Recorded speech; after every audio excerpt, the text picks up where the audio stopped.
Gracias, Padre Gustavo, por estar aquí entre nosotros, aquí en Lima Sur. El Padre Gustavo, con sus 88 años, está aquí presente entre nosotros, ¿no? Es sacerdote.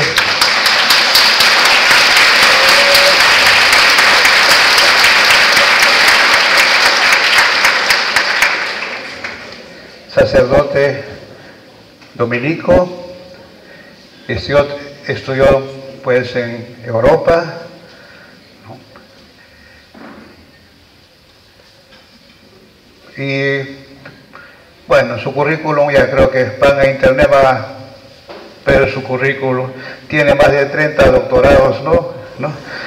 Y profesor emérito en teología en Estados Unidos como en Francia, fue asesor de los estudiantes católicos y profesionales, trabajó en la parroquia Cristo Redentor de Rímac 25 años, ha escrito varias obras, por supuesto, ¿no? Entre aquellas obras, pues la Teología de la Liberación, ¿no? Traducido, ¿no?, a muchos idiomas. Pues al Padre Gustavo no le gusta este tipo de presentaciones, ¿no? Creo que tenemos acá, ¿no?, a un hermano, ¿no?, a un hermano, a un bautizado, ¿no?, a un hombre de iglesia, ¿no? Y pues le damos la bienvenida y le agradecemos que aprovechamos su paso por Lima para poder, ¿no?, invitarlo a esta Semana Teológica. Y pues muchas gracias, Padre Gustavo, y ahora les dejo, nos quedamos para escuchar al Padre Gustavo en esta primera hora, ¿ya? Luego en la segunda hora tendremos ya la clausura con el obispo, que también estará llegando ya. Okay. Bueno, Padre Gustavo, muchas gracias.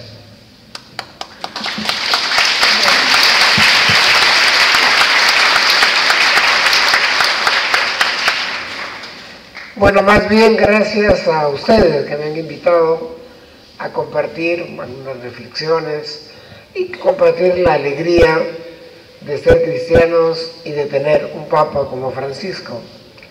Estoy muy contento de poder estar con ustedes. He podido ver a algunos viejos amigos, seguramente hay más de los que he visto, pero bueno, también ha sido un gran gusto encontrarlos. Bien, se me ha propuesto hablar de situación de iglesia, el Papa Francisco, y lo voy a hacer. Entonces, hay varias maneras de hacerlo, pero todas en verdad que no son suficientes, ¿no? El Papa es un torrente de textos, de gestos, ¿no? Y entonces en 3 años ya ha hecho muchas más cosas que otros papas en, no sé, 10 o 15 años. Pero también es verdad, y en ese sentido sí es posible en tiempo corto poder señalar algunas cosas fundamentales de él, es que las tiene muy claras y las repite continuamente. Yo voy a hacer una pequeña selección, digamos, después de una introducción, le diré los 3 puntos que quisiera tratar, bueno, a partir de él, y hacia el final algo sobre lo que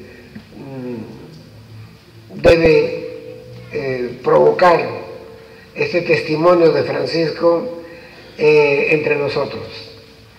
Bien, yo comenzaré con mi introducción. Entonces, lo primero que hay que decir es que en este momento estamos en la iglesia en una frescura evangélica impresionante, ¿no? Es como tomar el evangelio de frente y tenerlo todo el tiempo, ¿no? Y las cosas que salen de él, sus diferentes maneras de presentar las cosas, la alegría, la salvación, en la evangelización, ocuparse de los últimos de la sociedad, los más pobres, en fin, su manera de hacer, de presentar, y muchos de ustedes tal vez han dicho una frase que la he escuchado en otros lugares, y es que a este Papa se le entiende todo, cuando habla se le entiende, ¿no? Y por eso que hablo de una frescura, es una vuelta a las fuentes, por decirlo así, no que antes no hubiera eso, por supuesto, ¿no? Me refiero a la fuerza con que lo hace, ¿no? La novedad y la creatividad que tiene para los gestos. Sus palabras se subrayan mucho por los gestos mismos. Él actúa, no solamente lo dice, sino lo hace, ¿no? Hasta en algunas cuestiones difíciles. Por ejemplo, lo que está pasando en Europa, bueno, en Europa hacia Asia Menor, ¿no? En Siria, la migración, y él dice a los europeos cristianos, vean lo que pueden hacer por estos hermanos, y él lo hace, ¿no? Lo invita personas, está con ellos, ¿no? Inmediatamente sale, es muy rápido, digamos, para responder a los retos del momento. Bien, en ese ambiente entonces me gustaría tocar tres temas.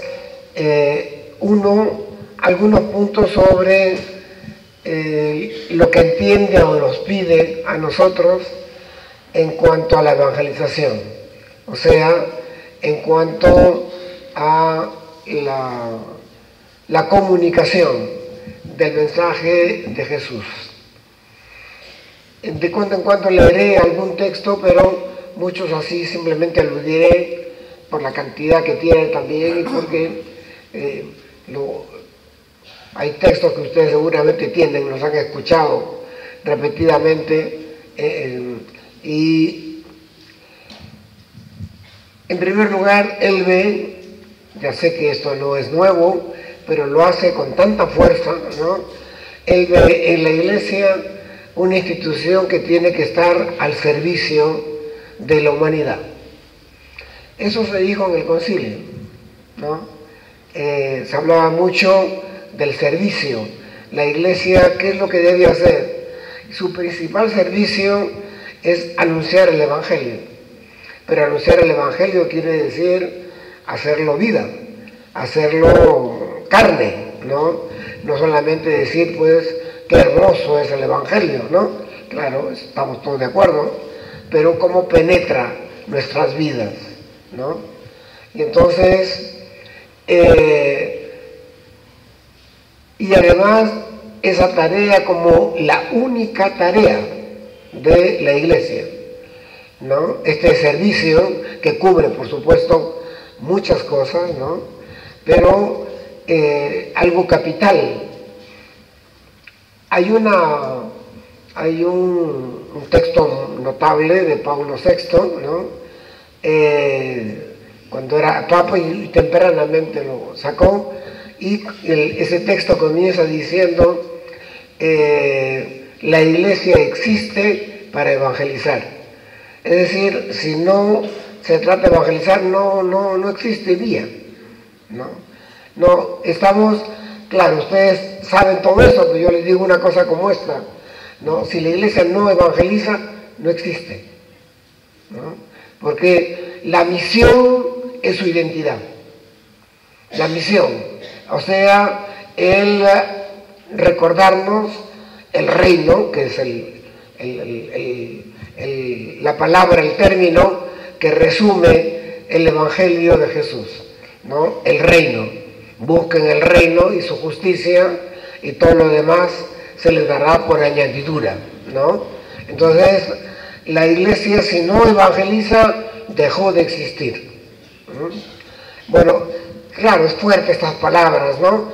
Pero no es una institución que existe primero, se organiza también y después evangeliza. Eso es lo que quiero decir, y que creo que es lo que el Papa me viene de lo que él dice. Allí ve él lo que hay que hacer. Por ejemplo, cuando dice que no es una ONG para ayudar algunas cosas, que tampoco es una carpa de campaña, ¿no? Recogiendo lo que no funciona en la sociedad. Él siente que la iglesia debe tener una voz, y además lo consigue. No hay otra persona hoy día, ¿no?, en el planeta que tenga más autoridad moral, ¿no? Él es la persona, en realidad. ¿Por qué? Porque tiene esta manera, claro, también su calidad y su coraje también para plantear muchos de los puntos. Entonces, una primera cosa, estoy hablando de evangelización, me quedo todavía en ella, pero un primer punto de evangelización es este, el que acabo de decir. Es como la carta de identidad de la iglesia, ¿no? El DNI de la iglesia es evangelizar, ¿no es cierto? No tendrá números ahí, pero dice, esto es, eso es. Y claro, lo sabíamos, ¿no? Pero no es malo, francamente, que se recuerde esto y que se sacan las consecuencias de una afirmación como esa. Por ejemplo, ¿qué es lo que hay que hacer evangelizando? Un segundo punto, lo que él llama salir a la periferia, ¿no? Evitar la autosituación, es decir, yo primero hago, ¿no?, creo un organismo y, ¿no?, para él la afirmación de que la iglesia, que es evidente, en la escritura se ve clarísimo, para eso es, ¿qué se dice al final del Evangelio de Mateo? Vayan por el mundo y hagan discípulos a todas las naciones, ¿no? Discípulos, o sea, seguidores de Jesús. Con eso termina el Evangelio de Mateo, ¿no? Y todo el Evangelio anterior ha tratado de llegar a esa conclusión. ¿Qué deben hacer ustedes ahora, los cristianos? Esto, pues, ¿no? Creo que esa nos dice continuamente que hay que salir a la periferia, ¿no es verdad? Bueno, eso es salir a los sectores más pobres, ¿no? Desde allí, desde Galilea.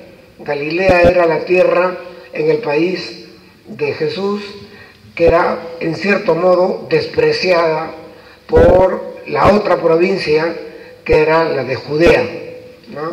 La Galilea era media mezclada con paganos, decían los de Judea, ¿no es verdad? Y Jesús predicó en Galilea. La predicación de Jesús se hizo en Galilea y con contactos entonces, sobre todo hacia el final, con Judea, con Jerusalén, ¿no? Pero todo lo que conocemos de los evangelios es Jesús que está en Galilea, están los nombres de las ciudades, etcétera, etcétera. Una tierra mal vista por mucha gente del mismo pueblo, ¿no es verdad? Y esto es sintomático. Es desde sectores marginados, ¿no?, que viene más viva, ¿no?, la evangelización, el anuncio del reino, que además es costoso. Anunciar el reino nunca ha sido fácil en la historia. El primero es Jesús, ¿no es verdad? Jesús, ¿por qué Jesús es apresado y crucificado? Porque anunciaba el reino. Él no buscó la muerte, no venía a morir. Bueno, todo ser humano, y hay humanidad en Jesús, el Hijo de Dios hecho hombre, ¿no? Bueno, pero él no vino para eso, vino para anunciar el reino. La cruz significa el costo de anunciar el reino, ¿no? Porque naturalmente otras fuerzas, otras maneras de ver, etcétera, se inquietan cuando surge un profeta, se le puede aplicar a Jesús, la calidad de profeta, ¿no? Además de hijo de Dios, de Mesías, etcétera, de Cristo. Cristo es la palabra que traduce el hebreo Mesías, ¿no? A pesar de eso, bueno, pues aquí estamos en algo importante, ¿no? Eso es la periferia, que es como frecuentemente dice, hay que salir, quiere decir hacer algo, moverse, no considerar que ya se es cristiano y entonces es suficiente, pues nunca será suficiente. En una de hace poco, bueno, 2-3 meses, ¿no? Acaba de decir algo muy fuerte, ¿no?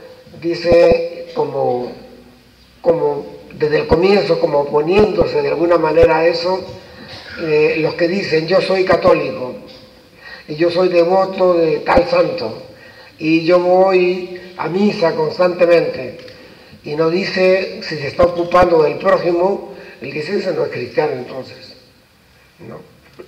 Porque no basta eso, el conjunto, sí, el conjunto sí. En realidad si hay, veamos, por ejemplo, si me permiten entrar a esto, todos ustedes conocen la parábola del samaritano, ¿no es verdad? La recuerdo brevemente. Un hombre medio muerto, porque lo asaltaron, ¿no? Estaba medio muerto, está allí, entonces pasan un sacerdote y un levita ligados al templo y dan una vueltecita para no hacer como que no tiene nada que ver con el samaritano, con el herido. El samaritano se acerca y lo ayuda, e incluso lo lleva a una pensión y hasta le da plata al que está allí para que lo atienda. Bien, entonces, ¿quién es el prójimo?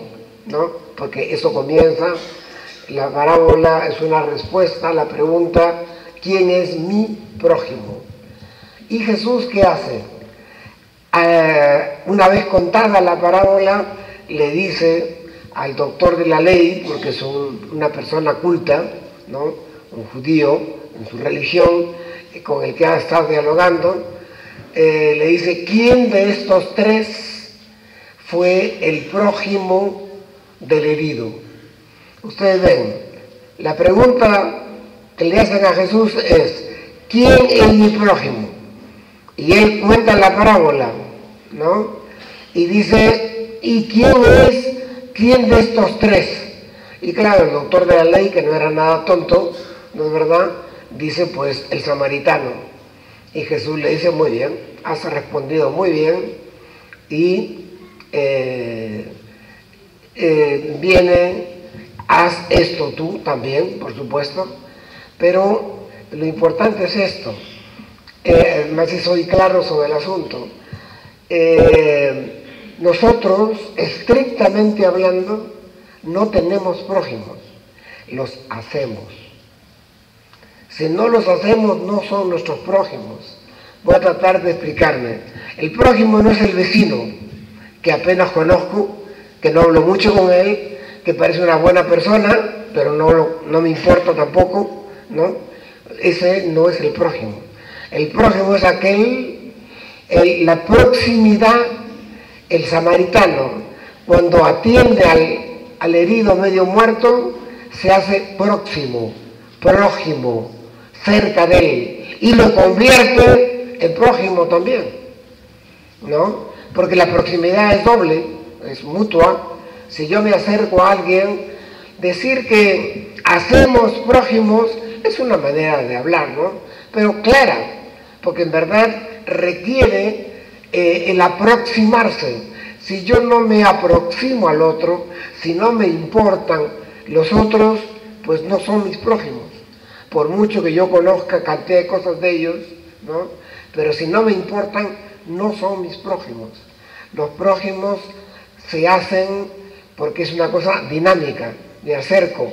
Esta es una parábola extraordinaria, ¿no?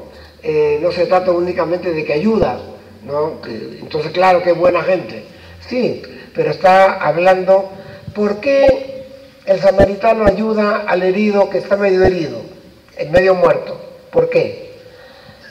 No lo conoce, no sabe quién es. Ese hombre que está allí es un samaritano o un judío,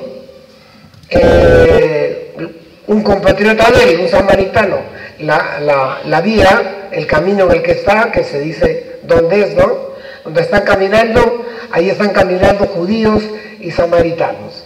Y los judíos tienen un cierto, en la época, ¿no?, desprecio por los samaritanos. Bueno, se acerca al herido. La única razón que tiene el samaritano para acercarse es que ve una persona sufriendo. Que sea samaritano no importa, que sea judío no importa, ¿no, verdad?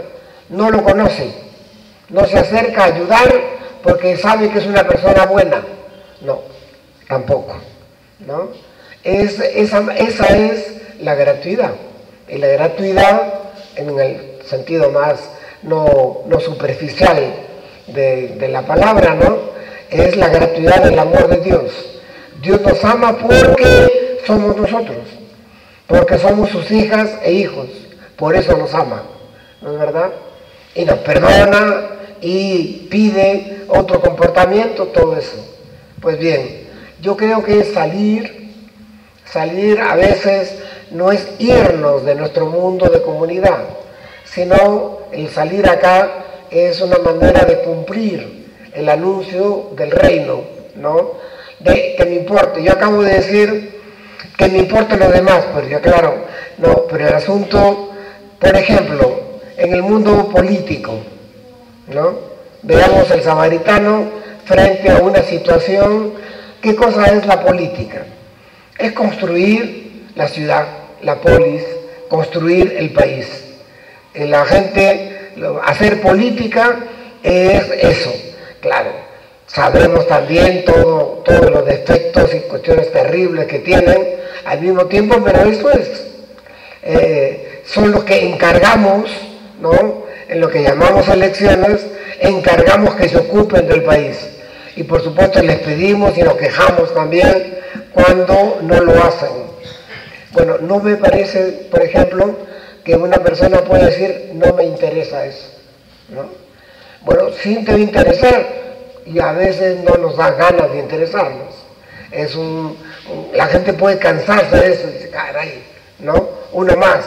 Pero en realidad cuenta, yo debo tener, todo ser humano y cristiano, una preocupación por una construcción de nuestra sociedad. Aquí vamos a estar todos juntos siempre, y entonces ya veremos qué camino tomamos. Ya eso es nuestra libertad personal. Yo puedo interesarme e ir en una vía, otro irá en otra vía, cada uno, eso se le deja a su juicio, ¿no? Pero el interés del otro es importantísimo, por el otro, ¿no es verdad?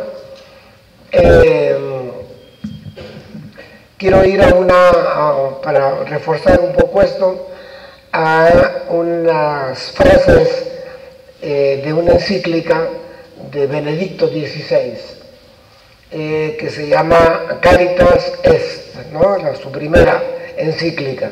Bueno, ahí Benedicto dice, hablando del amor a Dios y del amor al prójimo, dice, esos no son dos mandamientos, son uno solo, uno solo. Si yo digo, y eso está en una carta de Juan, ¿no? Una epístola de Juan, si yo digo que amo a Dios y no amo al prójimo, no amo a Dios. No, ya tranquilito, no puedo decir, y tampoco es como primero, ¿no? Como lo más importante. Benedicto, que es muy buen teólogo, ¿no? Es un excelente teólogo, dice, si no los tenemos juntos, fusionados, y emplea el verbo fusión, el amor a Dios y el amor al prójimo se fusionan, ¿no? Son una sola cosa finalmente.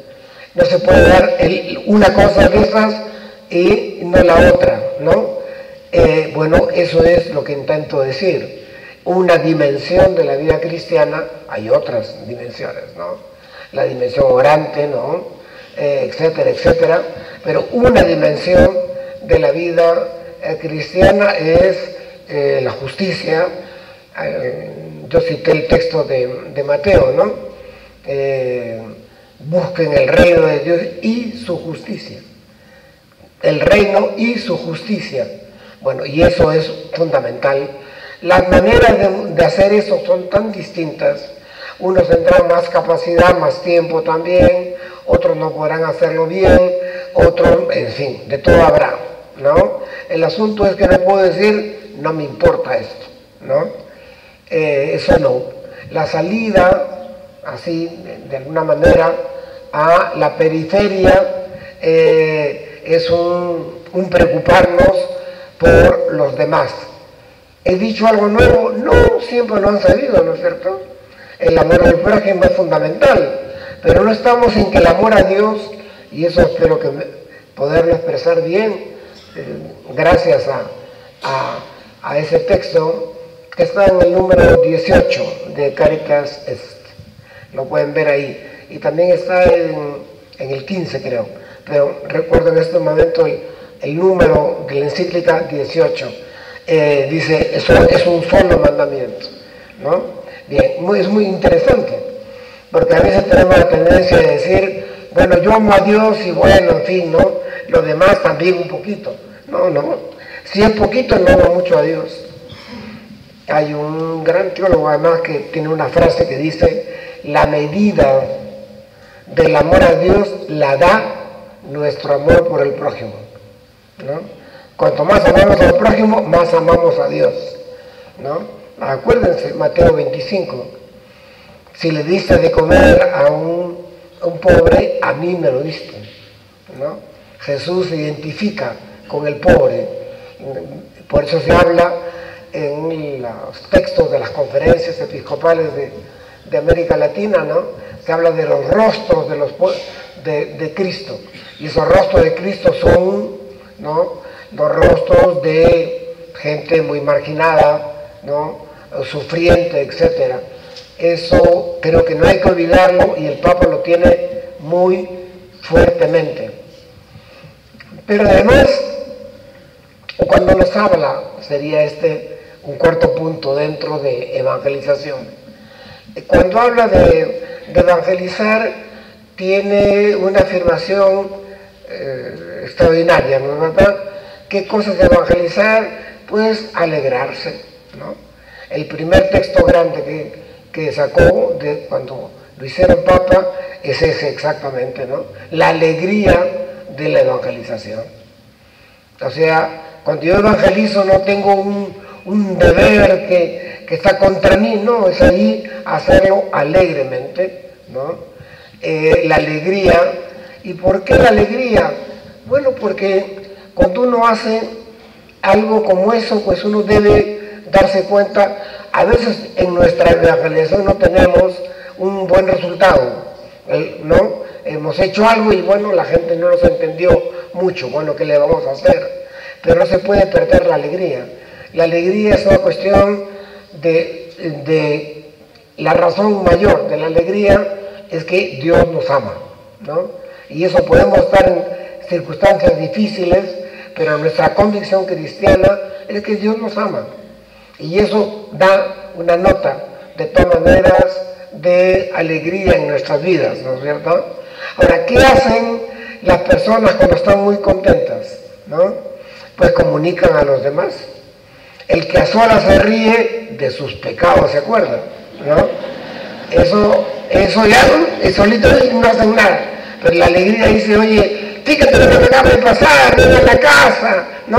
¿Quieres celebrar? Eso es la alegría, pues. Habrá recibido algo y está encantado, quiere compartirlo rápidamente. Bueno, los que no comparten quiere decir que no les interesó el Evangelio, o sea, en su vida, ¿no? El Evangelio debe producir en la evangelización la alegría de compartir con otros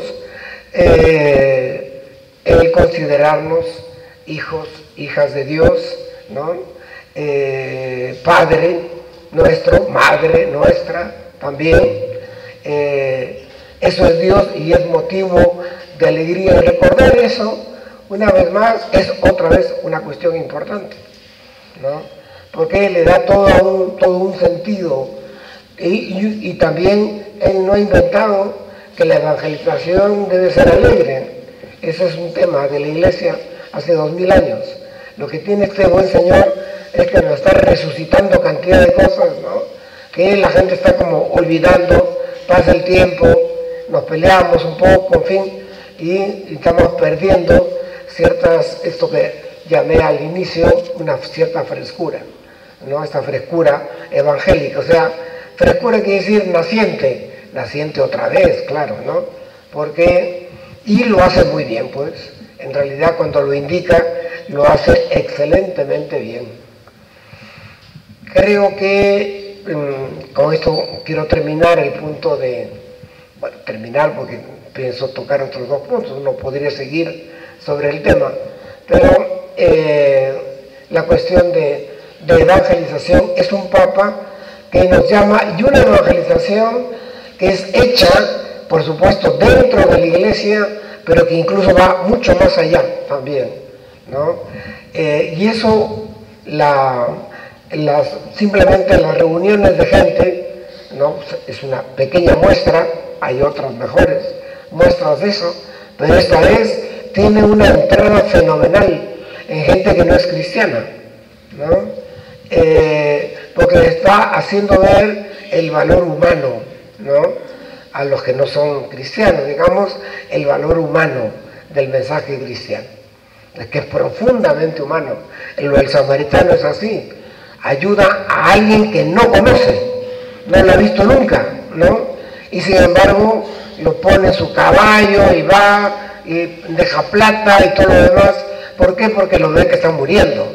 Bueno, eso literalmente es así. Yo no digo que solamente a heridos que no conocen hay que expresarles nuestro amor, no, pues ya lo haremos a nuestra manera, ¿no? Nos veremos con otros, pero siempre la voluntad de comunicar el amor de Dios, ¿no? Y esa comunicación ella misma ya comprende alegría. Quisiera pasar a un segundo punto, que es algo he dicho, ¿no? Cuando digo de los últimos y cuando mencioné Galilea, etc. Bien, pero ahora quiero entrar más al tema del pobre. Ustedes ven que este Papa, desde que arrancó, dijo, quiero una iglesia pobre y para los pobres, ¿no? Muy cercana a una frase de Juan 23, de hace 50 años, ¿no? Que hablaba de la iglesia de los pobres. Para ser más correcto, diría, hablaba de la iglesia de todos y particularmente de la iglesia de los pobres, ¿no? Y eso él lo ha tomado esta perspectiva, que es la de Jesús, por otra parte, claro, ¿no?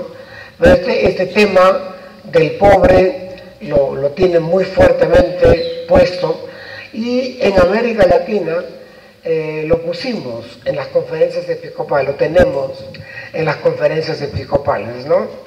Las de Medellín, Puebla, Santo Domingo, aparecía donde estuvo el Papa. El Papa fue el que coordinó, el cardenal Bergoglio en ese tiempo, fue el que coordinó el texto final de Aparecida, ¿no? No es que lo hizo, coordinó, venían los textos de las comisiones, pero había que ponerlo un poco en orden, ubicarlos, dejar algunos, en fin, y él estuvo a la cabeza de eso. Bien, y constantemente está con ese tema, ¿no?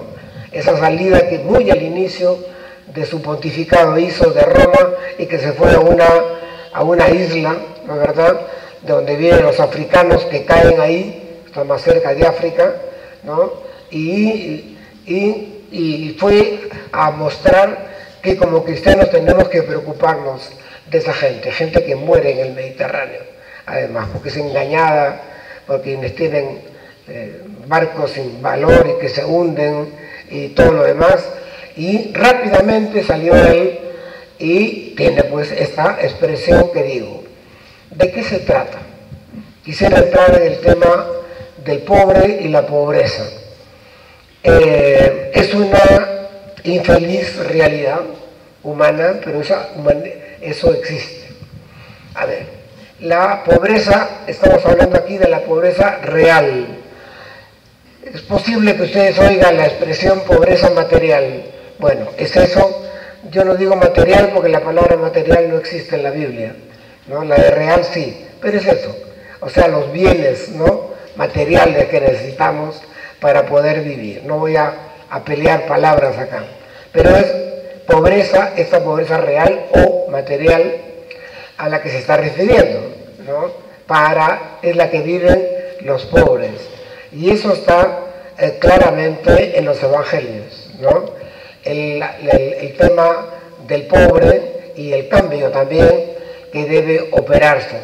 Bueno, el Papa tiene una sensibilidad evangélica y no hay manera de leer el Evangelio y no ver que las primeras personas en nuestro interés deben ser los más marginados, ¿no es verdad?, los más pobres, ¿no? Y hay esa fórmula que se creó de las comunidades cristianas en los años 60, 70 y que fue asumida por los obispos en la conferencia de Puebla del año 79, la opción preferencial por el pobre, ¿no? Déjenme tomar las tres palabras, o sea, opción, ¿no?, preferencia y pobre. Pero comenzaré al revés. El pobre, ¿qué cosa es el pobre? Nosotros rápidamente pensamos en dinero cuando se habla de pobre. El que no tiene trabajo, el que su salario es malo, que no tiene el dinero como para poder comer satisfactoriamente en su familia, y ciertamente lo económico es un factor de la pobreza. En la Biblia se va más lejos. En la Biblia también el que no tiene esta situación económica, ¿no?, que le permita vivir con dignidad, también forma parte de la pobreza. Pero la pobreza en la Biblia tiene un ojo más amplio, es decir, pobre es también aquel que por el color de su piel es marginado, por ejemplo, o es aquel que le ocurre también esa marginación porque habla mal el idioma dominante de un país. Nos pasa a nosotros y tenemos este escándalo todavía en televisión de imitar al pueblo andino como un chiste, ¿no es cierto? Es un chiste por el castellano que habla. Es un escándalo, eso es burlarse de la gente. Bien, lo que quiero decir es que la pobreza tiene otras dimensiones también, siendo la económica muy importante, tal vez la más agresiva, pero hay otras cosas también. Me permito decir que la situación de la mujer es también una dimensión de pobreza. Estamos en este momento todos, ¿no?, absolutamente excitados y molestos con lo ocurrido con ese par de mujeres jóvenes, ¿no? Y bueno, podemos pensar muchas cosas, pero ciertamente, incluso desde el punto de vista económico, para el mismo trabajo en nuestras sociedades se le paga para el mismo trabajo a la mujer menos que al hombre, ¿no? ¿Y por qué? Pues porque son mujeres. No hay ninguna otra razón. Y al mismo tiempo hay también esta marginación. Todo eso es muy serio, hay que tenerlo en cuenta. Uno no puede decir, bueno, pero con esto yo no es mi tema. No es cuestión de tema, son personas, ¿no? Más allá de hablar de pobreza y de pobre, hay que ver la persona, ¿no? Y la persona, si vive una situación que sufre, tenemos que de alguna manera hacer algo por poco que sea. Acuérdense de lo que llamamos la multiplicación de los panes. Les dicen que hay solamente 5 panes y 2 peces y comen 5.000, ¿no?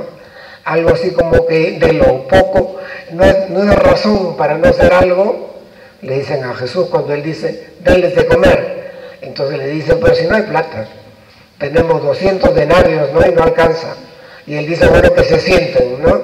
Pero es una enseñanza de que no hay que limitarse, habrá apenas algo, de ese algo se puede de alguna manera compartir. Bien, pero vuelvo a lo del pobre. Hay una frase también de una persona, una filósofa, que creo que da una explicación del pobre que me parece interesante. Dice, ¿quién es el pobre? El pobre es aquel que no tiene derecho de tener derechos. Ese es el pobre, ¿no?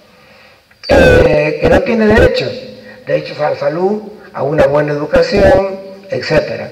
Bueno, el Papa tiene un tema en la pobreza, no es el único tema que tiene en toda su enseñanza, ¿no? Pero estoy en este segundo punto, en el que, el de la pobreza, una iglesia pobre y preocupada por los pobres, y para los pobres, ¿no? Esa es su frase casi inicial. Apenas lo eligen Papa, pronuncia esa frase. Yo quiero que la iglesia, ¿no?, sea pobre y para los pobres. O sea, no solamente pobre ella misma, sino digan a otro. Y entonces no tenemos que descartar el hecho de que hablar de esto ya eso no es cristiano, ya no es religioso. No. Es tan religioso como hablar de la oración. Es tan religioso como hablar de la caridad, ¿no? Porque forma parte de vida humana, de sufrimiento de personas, y en eso el Papa es muy fuerte y se gana, claro está, muchos enemigos, ¿no? Porque los tiene. Ciertamente hay en muchos sectores de la humanidad, minoritariamente al parecer, pero resistencia a entender, ¿no? Por ejemplo, cuando dijo, yo no quiero dinero corrupto como limosna. O sea que los ricos que tienen plata porque han robado, que no venga a la iglesia esa plata. Porque, claro, si ha ofendido personas, es decir, ha robado a personas, ¿no? Y entonces eso, que en realidad de alguna manera ha pasado, ¿no? Llega a la iglesia así, no quiero eso, no quiero dinero corrupto en la iglesia, ¿no? No puede venir de ahí. Está bien que el dinero puede servir para ayudar a quien está en dificultades económicas, ¿no? Bueno, pero como digo, la pobreza es en realidad un hecho complejo. Hay la dimensión económica, pero hay también las dimensiones que acabo de mencionar. Nosotros, los latinoamericanos, no solamente los peruanos, acostumbramos a decir, aquí en este país, en América no hay racismo. Eso es los gringos, ¿no? Bueno, no es verdad. Aquí lo que no hay son leyes racistas. Eso sí no hay, ¿no? Pero la verdad es que tampoco, como no las cumplen tanto, ¿para qué va a haber, no? Lo que hay es costumbres. Entonces tenemos que ser atentos también a esto, ¿no? Entender que el desprecio a una persona tiene una carga de desprecio al Dios que lo creó. Eso hay que tenerlo. No es que estoy hablando, ya no hablo de cristianismo porque estoy hablando de justicia, de personas y de ayudar. No. El cristianismo es encarnado, ¿no? El gran mensaje de la encarnación de Jesús es tomar en serio nuestra vida humana. Estamos acá, ¿no? Y por supuesto ser honestos, serios, devotos, en fin, eso forma parte de la vida cristiana. Pero el pobre es el insignificante, ¿no? Es el que no cuenta, ¿no? Es el que no va por nombre sino por número, ¿no? Porque no importan los nombres de los pobres. Bueno, eso está presente. ¿Qué hay que hacer? Pues una larga cosa, ¿no? Evitar todo tipo, naturalmente, de conflictos, de violencia, como medios para cambiar, no sirve para nada, todo lo contrario, es mucho peor, es simplemente una cuestión de testimonio. Si tenemos una preocupación por el otro, pues va a ser algo más importante, ¿no? Pero todo eso en una característica, digamos, fundamentalmente pacífica, y eso es lo que se nos pide cuando el Papa dice, cuando él dice una iglesia pobre y para los pobres. Bueno, nosotros somos iglesia, no es otra cosa. Aquí somos iglesia. O sea que debemos ser pobres en el sentido de no tener pues una riqueza, ¿no?, enorme, etcétera, y para los pobres. O sea, hay un primado, ¿no?, o si quieren, paso a mi punto, de preferencia. ¿Por qué he hablado del pobre real? ¿Por qué preferencial? Porque el amor de Dios es universal. Dios ama a toda persona, pero al mismo tiempo, en la Biblia está claro que hay unos que son primeros. El ser primeros no es que los otros ya no cuentan, no, son los primeros son los más débiles de la humanidad. Y entonces, hablar de preferencia, ¿no?, opción preferencial por el pobre, no es en realidad pensar que es solo una cuestión de los pobres. Si alguien dice, por ejemplo, a mí en mi vida no me interesan sino los pobres, eso no es muy cristiano. Los no pobres también son seres humanos, también sufren tantas cosas que hay, ¿no es cierto? Enfermedades, fallecimiento de parientes, en fin, qué sé yo. El amor de Dios es universal. No hay contradicción entre universalidad y preferencia, ¿no? El amor de Dios es universal. ¿Y qué cosa es lo que debemos hacer en el amor al prójimo? Acuérdense de esa frase del capítulo 13 del Evangelio de Juan: ámense como yo los he amado, ¿no? Ese es el amor que hay que tener, ¿no? El amor de Jesús, ¿no?, que atendía justamente a los desvalidos, enfermos, etcétera, etcétera. Pero al mismo tiempo que anunció un amor universal, ¿no? No se es un cristiano fogoso cuando no me importan los otros, ¿no? Todo ser humano debe importarnos, cualquiera que sea su condición social y económica también. Y al mismo tiempo hay que, como no podemos de todas maneras salvar la humanidad entera, pues tenemos que comenzar por los más débiles, ¿no? Que hay muchos tipos de debilidad, por supuesto. Entonces, cuidado con esa cosa que a veces se crea como un sectarismo, ¿no? Solamente un sector de la humanidad, ese es el que me importa a mí. Pues no.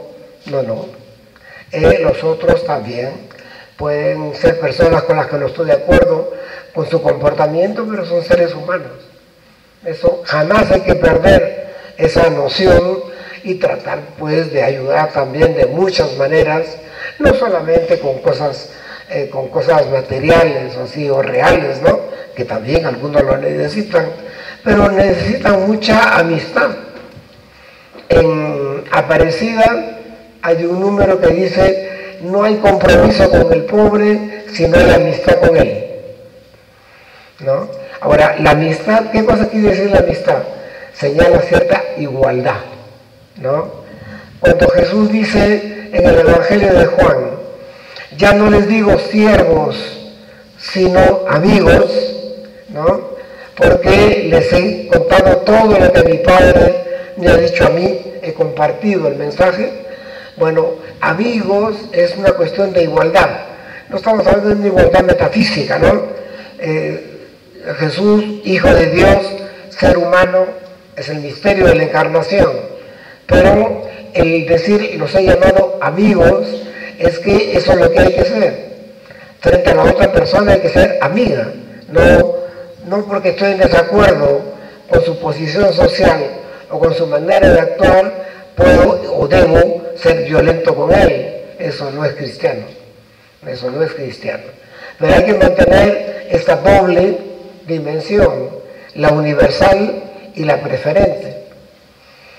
Decimos opción. Opción quiere decir algo que marque mi vida. Yo hago una opción, pero no para mañana solamente, ni para la próxima semana, sino una opción como un estilo de vida. La opción preferencial por el pobre, otra manera de decir es que es un estilo de vida, ya bastante necesidad se tiene en las familias, ¿no es verdad? Y esas hay que satisfacerlas, por supuesto, en primer lugar, ¿no? Pero eso no quita que me preocupe también, como lo dije un poco al comienzo, por otras personas, creando además amistad. Las amistades, al amigo yo le confío mis problemas, le cuento en qué duda estoy, esos son los amigos, ¿no? No se trata de tratarlos como lejanos, ¿no? El compromiso con otras personas, pobres o no pobres, es un compromiso que tiene que estar marcado por la amistad. La palabra amistad viene de amor, además, ¿no? O sea que es eso, es nuestra relación con las personas. El Papa insiste mucho en el tema de los pobres, porque ve que en esta misión de la Iglesia, en la que hablamos un poquito, ¿no? Hace un momento, pues por ahí, ¿no? En esa misión la preferencia es para el débil, ¿no? Esa es la preferencia. Quisiera ir a una tercera y última cosa. Bueno, voy a ser más breve entonces. Y es lo siguiente, es el tema de la misericordia, que es el que ha tenido el Papa desde el primer día. Desde el primer día habló de misericordia, ¿no? Pero al mismo tiempo siguió la cosa y estamos en el año de la misericordia. Aquí lo que uno puede decir brevemente, y es tal vez suficiente también, es que la misericordia de Dios va más allá que la justicia humana, ¿no? Y más allá sobre todo de la legislación. No siempre lo legal es justo. Hay leyes injustas también, ¿no? A veces tomamos la legalidad como, no, eso no se puede, la ley. Sí, pero está mal. Recuerden ustedes la parábola de la hora undécima, ¿no? Ese señor que va a buscar gente que le trabaje su tierra, sale tempranito en la mañana, regresa a mediodía, vuelve a comienzo de la tarde y va contratando. Y luego contrata a unos a las 5 de la tarde, ¿no? Que trabajan solamente una hora. Y entonces él le dice a su empleado, bueno, pues págale a estos señores. Y a los que trabajó solamente una hora, le dieron el mismo salario, ¿no? Un denario le dieron. Bien, los otros que trabajaron todo el día, dijeron, uy, esto está muy bueno. Hemos trabajado 8 horas, nos darán 8 denarios, ¿no? Y llegan, y le dan 1, y protestan, ¿no? Y el Señor les dice, pero ¿cuánto les ofrecí yo pagar? Un denario. ¿Cuánto les he pagado? Un denario. Entonces, ¿por qué protestas? ¿No? ¿Por qué protestas? Yo puedo hacer lo que quiero, con lo que tengo puedo hacer lo que quiero, pero no es una burla de él, es una manera, al fin y al cabo, ¿para qué ese denario que ha ganado es para que su familia pueda comer, digamos, ¿no es cierto? Bueno, ¿y acaso la familia de los que trabajaron una hora no comen igual que los de la mañana? Y ellos dicen, porque el Señor les dice, ¿y ustedes qué hacen acá? ¿No? A estas horas. Y ellos le dicen, nadie los ha contratado. ¿Qué culpa tienen ellos que no los contraten? Los hijos de quien trabaja 1 hora tienen el mismo hambre de los que trabajan 10. No hay nada que hacerle, ¿no? Entonces, la justicia no es la aritmética, ¿no es verdad? 1 denario, 8 denarios, 5 denarios, según. No es eso. La justicia de Dios es la persona, qué responsabilidades tiene, etcétera, etcétera. Yo creo que la misericordia no borra, ¿no?, el reproche que nosotros podemos hacer normalmente y educadamente a otra persona, pero lo que sí borra es el descuido de la persona, ¿no? Una persona se le respeta, ¿no? Uno puede expresar mi desacuerdo con una persona, pero la respeto en el fondo. Creo que el punto de la misericordia, el Papa tiene una frase muy fuerte, ¿no? Dice, eso es el cristianismo, ¿no? La misericordia, eso es el cristianismo. Y es verdad. ¿Y qué cosa quiere decir misericordia? Poner el corazón en el mísero, o sea, en el pobre, ¿no? Misericordia es cordial, ¿no? Corazón, ¿no? Por eso decimos una persona muy cordial, es una persona de buen corazón, ¿no? Porque es el corazón, y todo lo que es la misma palabra nos está diciendo que la misericordia tiene en primer lugar, no en único lugar, en primer lugar, tener consideración por el mísero. Déjenme concluir con una cosa un poco más sintética, y ahí termino. Creo que si la evangelización la comprendemos como que nos comprende a nosotros, que no es una cosa que yo puedo hacer porque si tengo tiempo. Claro que yo comprendo que hay problemas de tiempo, todos lo tenemos, ¿no? Si se entiende que la evangelización es testimonio, ¿no? Si entendemos que en ese testimonio, que es el testimonio del amor de Dios, lo que anunciamos es que Dios es amor, o Dios es misericordioso, eso es lo que estamos anunciando, ¿no? Eso está ligado a la evangelización. Y sí, precisamente en la misericordia, por eso que el Papa tiene toda la razón, cuando dice la misericordia resume el cristianismo, ¿no? Pero la misericordia quiere decir ocuparse del otro, ¿no? Poner corazón en el otro, el que está sufriendo más, o colocado la pobreza en un continente como América Latina es un escándalo, porque el cristianismo dice que hay que amar al prójimo, ¿no? Y entonces el amor al prójimo debía haber creado un mundo no ideal, ¿no? Porque yo he recibido a veces ese tipo de preguntas o incluso de críticas. ¿Usted cree que se puede aquí, que esto no puede ser el paraíso, no? No, pero no tiene por qué ser el infierno tampoco, ¿no? Por lo menos hay una mitad del asunto y tratar de estar presentes. Por supuesto, todo el mundo tiene los deberes domésticos, o sea, de su casa, ¿no? En primer lugar, eso es normal, ¿no? Es normal, pero siempre hay posibilidad de hacer otras cosas. Creo que este Papa nos está recordando de quién somos seguidores. Somos seguidores de Jesús, ¿no? Y Jesús, con sus curaciones, con su ternura, ¿no es verdad? Recuerdan ese episodio de la hemorroísa, que le quiere robar un milagro y se lo roba, pues, porque le toca la túnica y sana, ¿no? ¿Y qué hace Jesús? ¿No? Jesús dice, a ver quién me tocó. Y por supuesto los que están alrededor de él, porque estaba yendo todo un grupo, ¿no? A otra casa, a otra curación. O sea, este era un robo al paso, ¿no? Y la gente está presionando a Jesús y le dicen, ¿quién te ha tocado? Todos, oye.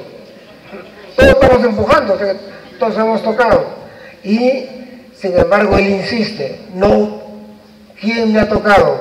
Y la hemorroísa está enferma de una enfermedad también vergonzosa, digamos, o permanente, no había médico que lo hubiera podido curar, dice yo, ¿no? Dice yo fui. ¿Y qué cosa, cuál es el valor? Bueno, Jesús la valora. Es una mujer que ante todo el pueblo, así dice el texto, ¿no? Ante todo el pueblo se declara haber hecho eso. Y Jesús le dice, vete hija, tu fe te ha salvado. Vean la manera de decir, ¿no? Tu fe te ha salvado, o sea, no es el que la curó y dice, yo te he salvado, ¿eh? Por si acaso. No. Tu fe te ha salvado. Has creído en mí y por eso es que te has curado. Porque la fe es confianza. Entonces confía en el Señor y por eso salva. Bueno, pero esa mujer, que no conocemos el nombre, por supuesto, es absolutamente anónima. Yo creo que hay un dato a veces también en la evangelización, sacar a la gente del anonimato, ¿no? La gente tiene nombres. A mí me molesta mucho cuando se habla de gentes, me molesta, no, lo he dicho mal, me preocupa un poco, ¿no? De que se hable de los grandes testigos mártires en América Latina, los conocemos por nombre, pero hay otros que no. Yo recuerdo muy bien, en los años 80 mataron a 2 sacerdotes, un colombiano, un norteamericano, que hacían catequesis en Honduras, y a 10 catequistas. Y no se sabían los nombres de los catequistas. Sabían los nombres de los 2 colegas míos, ¿no? Eso se lo sabían, pero los catequistas no. Los pobres van por número, ¿no? Y eso es algo que también hay que intentar cambiar de alguna manera. Esto ya no es de primera necesidad, pero es una manera, la persona, ¿no? Cuenta mucho. Creo que el mensaje cristiano es un mensaje profundamente humano, pero no el sentido peyorativo de humano, de pecador, ¿no? Es profundamente humano y no puede dejar de repercutir en la sociedad, ¿no? En ese punto Francisco él no perdona una cosa. El mensaje cristiano debe transformar de alguna manera el mundo, la sociedad en que estamos, ¿no? Yo creo que ahí hay una intuición, claro que con eso nos han metido un lío, ¿no? Recordándonos eso, pero es así. Yo creo que él recuerda que el mensaje del amor es un mensaje que debe transformar una sociedad, ¿no es cierto? ¿El mal siempre estará? Sí, desgraciadamente siempre, pero de todas maneras no es cuestión de resignarse a que esté. Creo que convertir un grupo humano en una comunidad de seres humanos, ¿no?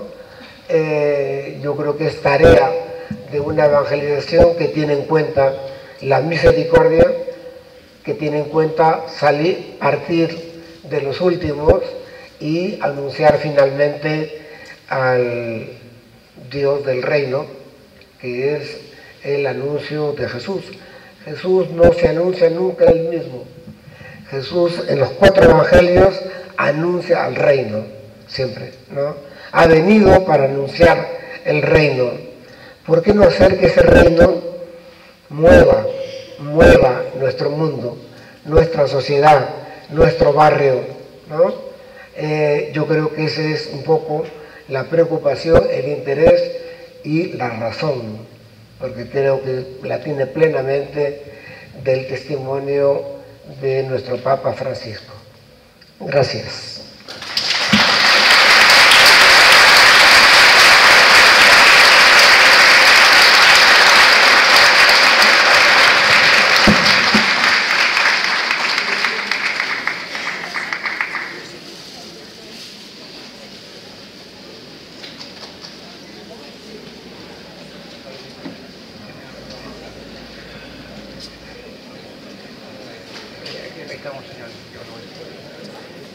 Bueno, acaba de llegar Monseñor Carlos.